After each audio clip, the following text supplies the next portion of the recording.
Dalam Bapa dan Putra dan Roh Kudus. Amin. Bapa di surga, kami ucap syukur bahwa kami diajak untuk mementingkan dan memperhatikan komunitas. Komunio. Semoga kami saling membantu, saling menegur, saling menyapa, saling menguatkan silaturahmi di antara kami dalam komunitas yang paling kecil, keluarga, lingkungan, stasi, paroki, dan seterusnya, dan gereja. Semoga hati kami menyatu dalam hidup kebersamaan. Terpujilah namamu kini dan sepanjang segala masa. Amin. Para saudara, Yesus mengatakan di mana 2-3 orang berkumpul atas namaku, aku hadir di sana.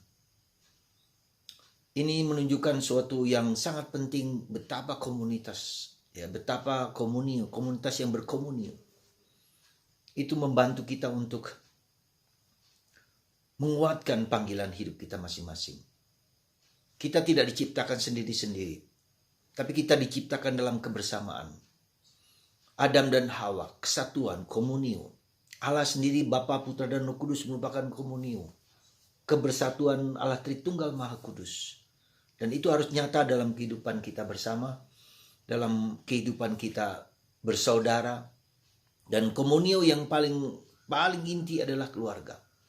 Bapak, ibu, anak, satu keluarga. Bukan hanya kumpul bersama tapi berkomunio. Komunio berarti bersaling mencintai, saling berinteraksi, saling membagikan, saling berkorban, saling memberikan diri satu sama lain. Sehingga semua mendapatkan tempat dan peran yang semestinya. Dan itu menunjukkan ada karakter di sana, ada suatu attitude, ada suatu sikap, ada suatu nilai kebersamaan, nilai seperti Bapa, Putra, dan Roh Kudus saling mencintai, saling mengasihi. Dan itu nilai puncak dari kehidupan kita, kasih, mengasihi, menerima, mengampuni, memaafkan, berinisiatif. Nah, disitulah saudaraku terkasih kita diminta untuk berkomunikasi, bersekutu sebagai umat Allah. Dan contoh teladan yang paling penting adalah Tritunggal Maha Kudus, kesatuan Bapa, Putra, dan Roh Kudus.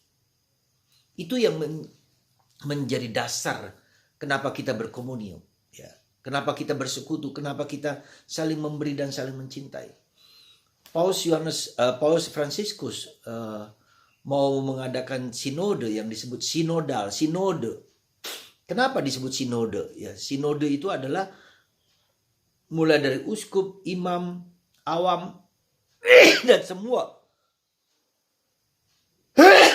membicarakan kehidupan kebersamaan, kehidupan gereja dalam suatu relasi yang solid satu sama lain, saling mendengarkan satu sama lain. Jadi konferensi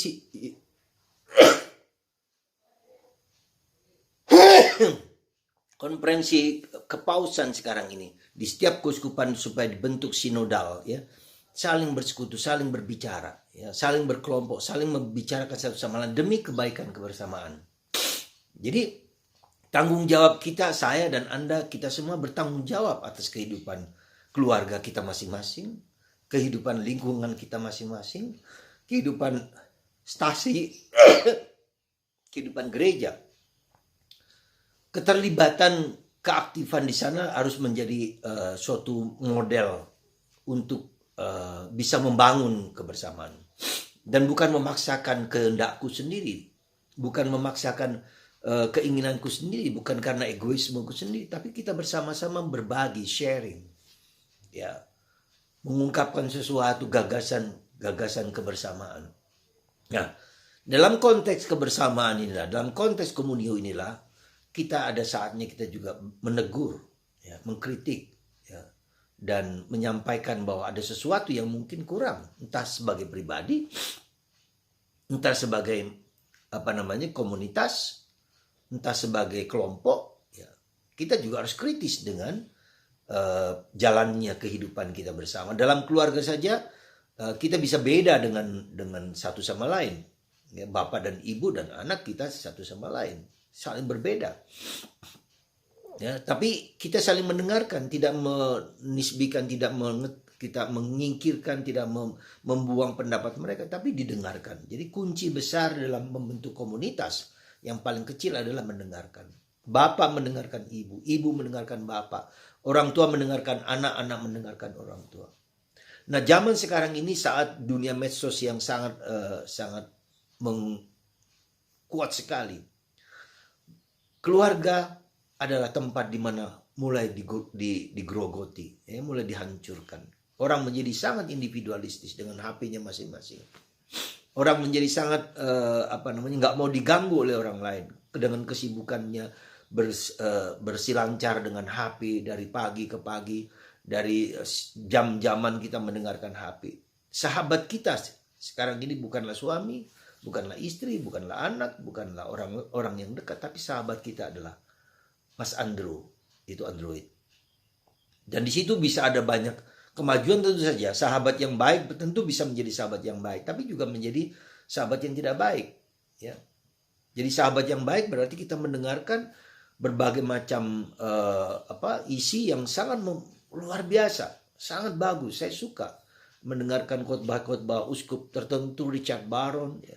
Mendengarkan tentang olahraga, tentang gerakan tubuh, qigong, ya, tentang di usia lanjut ini bagaimana meningkatkan fleksibilitas tubuh dan segala macam. Ada banyak cara yang sangat mengagumkan. Tapi jangan lupa kita bisa terperangkap dalam adiktivitas. Ya, ketergantungan di dalam mendengarkan itu bisa berjam-jam, bisa kita tidak peduli dengan orang lain. Dan itu benar-benar terjadi. Ada seorang yang bermain terus-terusan sampai pagi-pagi. Hanya mendengarkan lagu, mendengarkan yang, ya kamu dapat apa? Ya saya hanya berselancar, hanya mendengarkan dan seterusnya. Itu menjadi sangat adiktif, menjadi berbahaya. Nah, disitulah saudaraku, peran penting dari bapak, ibu, ya, kebersamaan. Peran penting apa? Memberi contoh.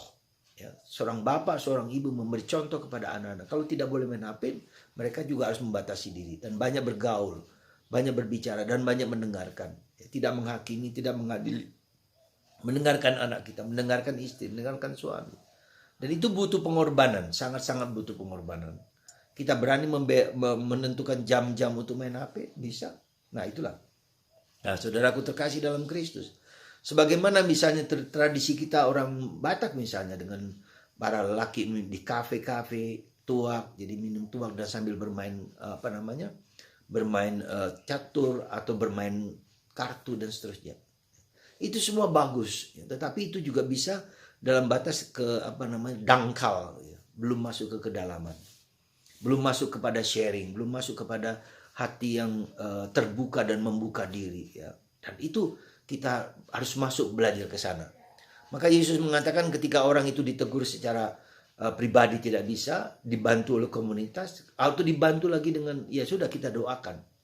Nah, inilah caranya bahwa hati Tuhan itu tidak ingin setiap orang itu binasa. Maka kita wajib untuk menegur, menyapa dengan cara yang ramah, dengan cara yang baik. Bila tidak, kita berdoa untuk mereka.